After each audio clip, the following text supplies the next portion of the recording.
Hey, you chickadees. I'm Lay Rooster, and you're in the hen house.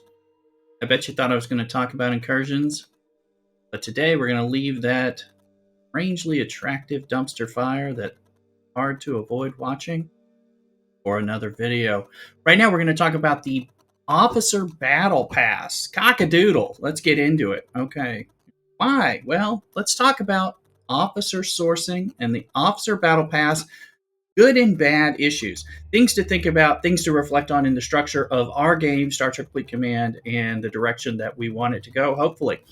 So let's look into it. We've got this. This is the second time we've had these breakpoint passes where we have the officer flash pass, and we see it here.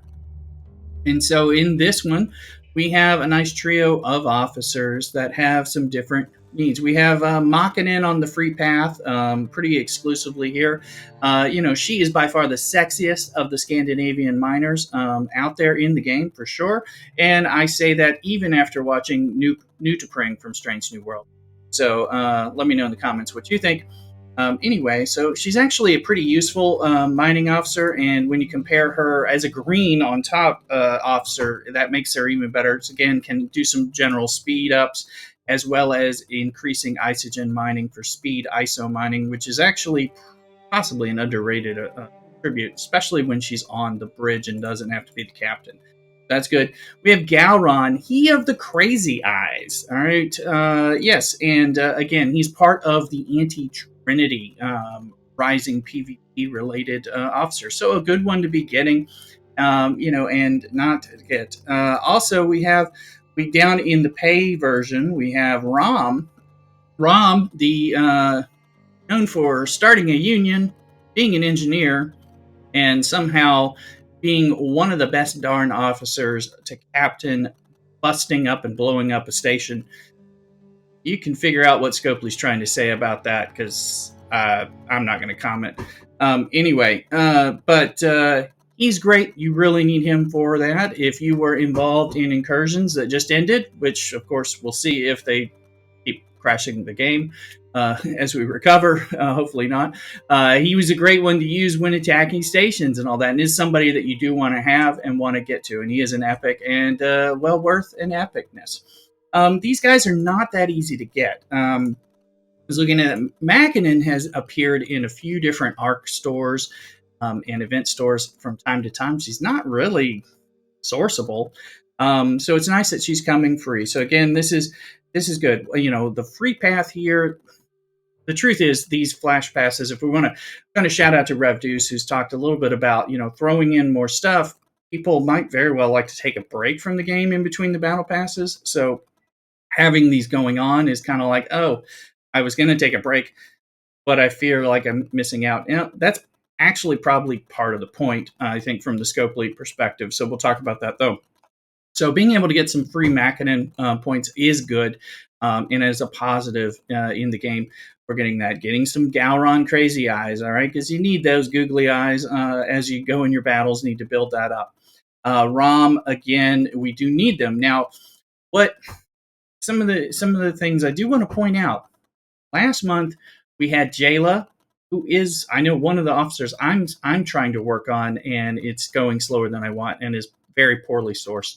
And we had Harrison, who until then had been completely you must buy. Now, he did show up recently in the ARC store and was available for, you could get 15 shards, which is cool. And he was partially free and then included in the $10 pay up to get the bottom level of this flash pass. Okay. Had to shuffle those miners. One of the issues that comes up is that we had Jayla and Harrison last month. I know we talked on some of the Twitch streams and stuff, and check those out, links below. They were saying Harrison's now free to play. It's like, well, Harrison's not so free to play for people who weren't playing during that one time if he's not coming out every time in very predictable fashion. And this is part of the thing. I'm not saying, oh, that Harrison deserves to be here or Jayla deserves to be here. What I'm saying is these officer flash passes are forming a new type of officer sourcing.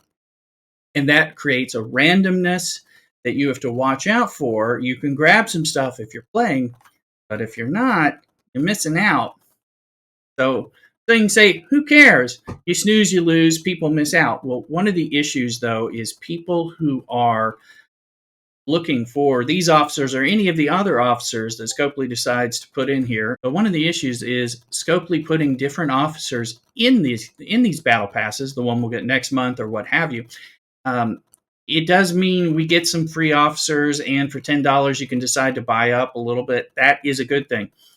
But what it also means is Scopely is saying this is part of how we're sourcing this officer.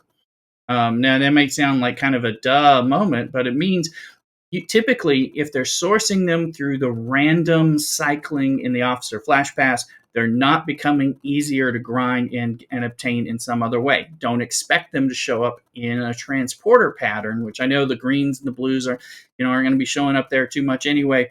But don't expect ROM to show up and be available for transporter patterns, which is something that is really more of a free-to-play grind. It means more you're going to have little dribs and drabs, and if you're willing to spend money on the passes when it comes, then you can slowly buy them. So let's look a little bit about the sourcing I was talking about. So I went into digging around in my officers just to check some of this out. And I just wanted to kind of talk about this because some of these issues have been a real issue coming up in Scopely's other game, Marvel Strike Force, which has a lot to do with you needing to get all kinds of officers and having to get them in so many different ways.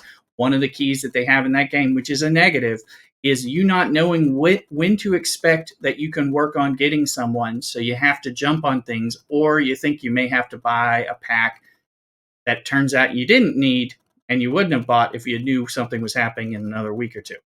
Those are concerns and issues just to be aware of. So if we look in our Ultra Recruits, we can see ROM is here. If in the ever-expanding Ultra Recruits, so you will slowly chip away at ROM. Galron Crazy Eyes is also here. And, of course, there's no greens in here, so no Mackinnon. I went looking around. I couldn't actually find Mackinnon because I didn't think she was there. And I'm like, she's not in here. ROM is not here. And, of course, Galron is not here. And Mackinnon doesn't show up in the preview. So again, these folks are pretty difficult to get, except through special things. But they're not going to be showing up over here where we can get ROM if they're choosing to source that way. Now, where else are they trying to source? Well, in the packs, but also if you go into like your multiphasic store on the PC, look, we have a Ferengi Recruit special. It's in multiphasic. It is free.